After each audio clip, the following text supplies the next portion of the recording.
Miss Duncan, Wolf growled, is under bond. The thing has become ridiculous. Mr. Kramer states that the knife handle bears her fingerprints.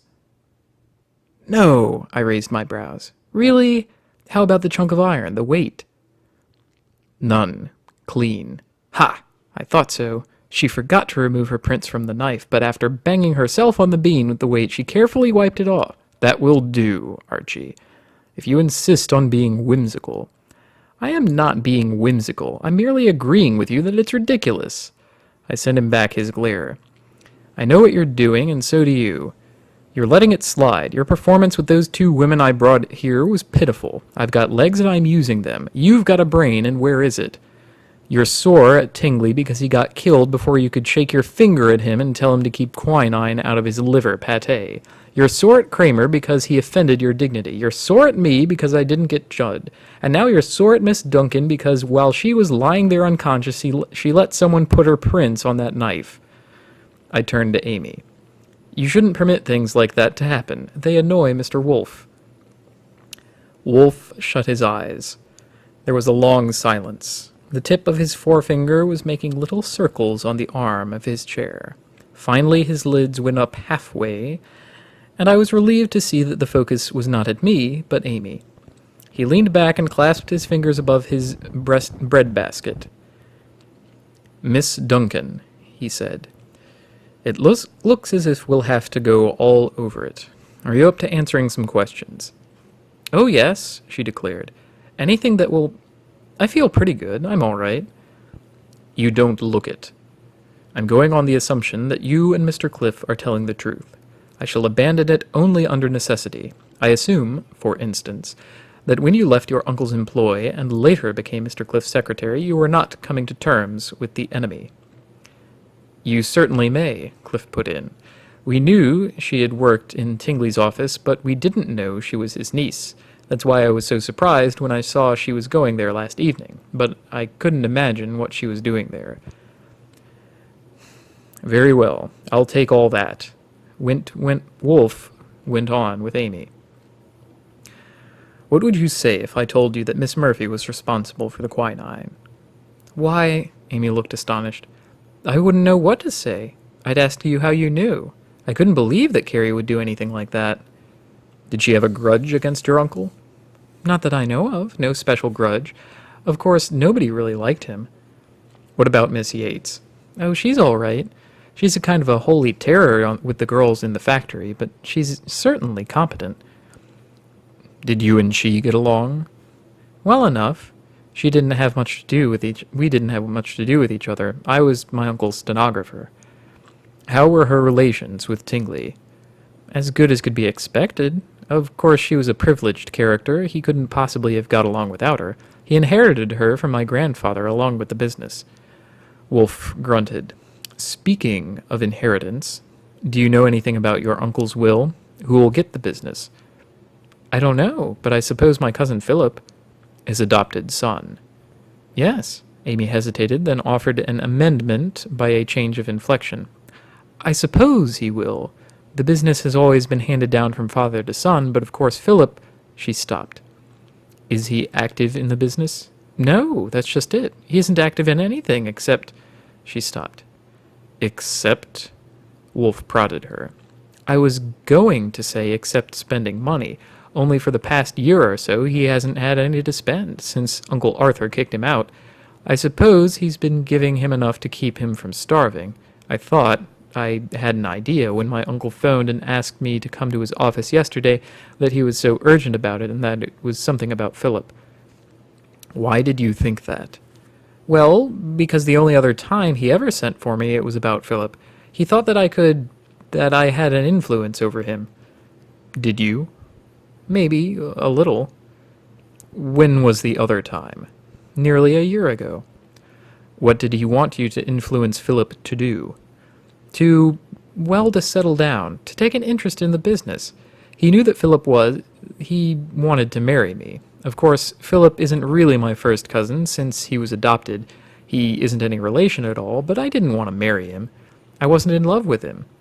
And your uncle tried to persuade you to marry him. Oh no, he was dead against our marrying. I thought that was odd, but anyway he thought I had enough influence with Philip to reform him. Had Philip himself abandoned the idea of marrying you? Well, he had quit trying. Leonard Cliff was scowling. Look here, he blurted at her suddenly. What does he look like? Philip? Yes. Why, he's tall. Tall and broad, with a bony face and deep-set eyes. He's cynical. I mean, he looks cynical.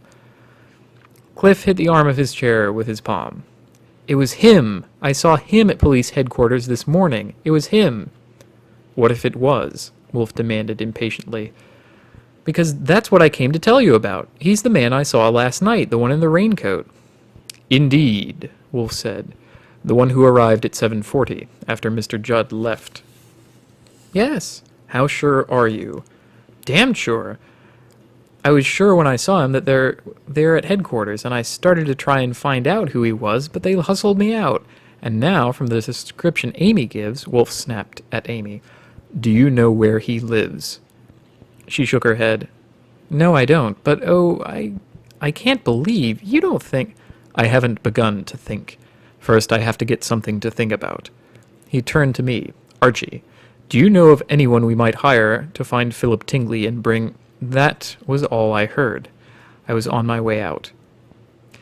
This was the third man I had been sent for in less than 24 hours. The first one had been dead when I got to him. The second one had threatened to have me jailed.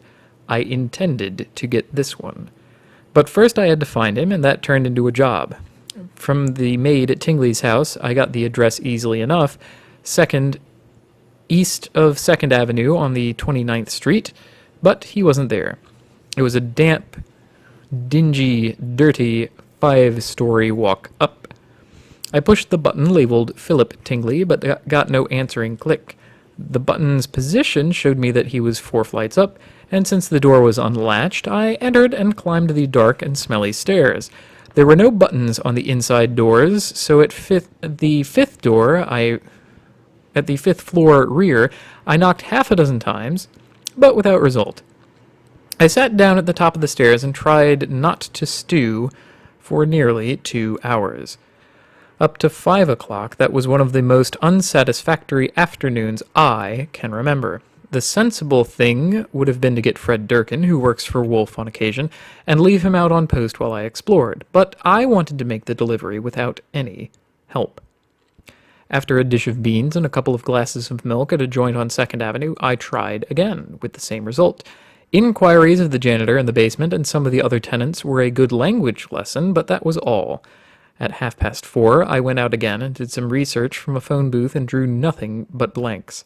It was during that expedition that he flew back to the nest.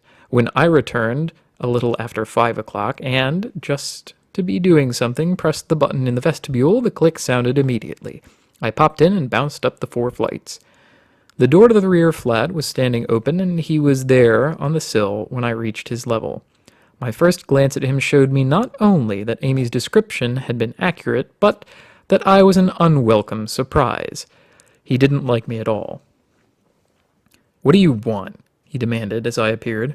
I grinned at him. "You, brother. I've been around here waiting for you for 5 hours. Are you from the police?" "Nope.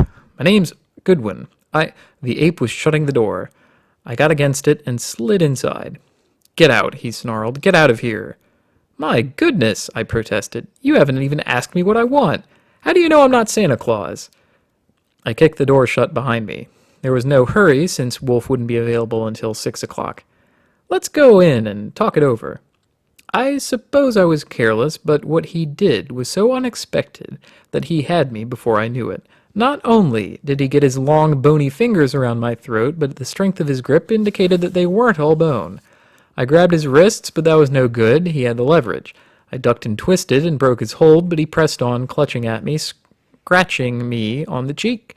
I don't like to plug a guy who never learned what fists are for, but I don't like to be scratched either.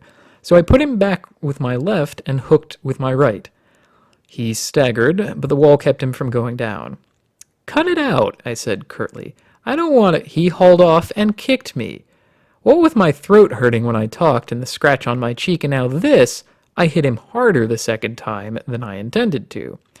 He didn't topple over, he folded up, as if he had melted. Then he didn't move. I stooped over for a look at him and then slid past for an inspection of the premises. The only way I could account for his violent lack of hospitality before he ever knew what I came for was that there was someone else there who wasn't supposed to be, but the place was empty. All there was of it was a bedroom and kitchen and bath.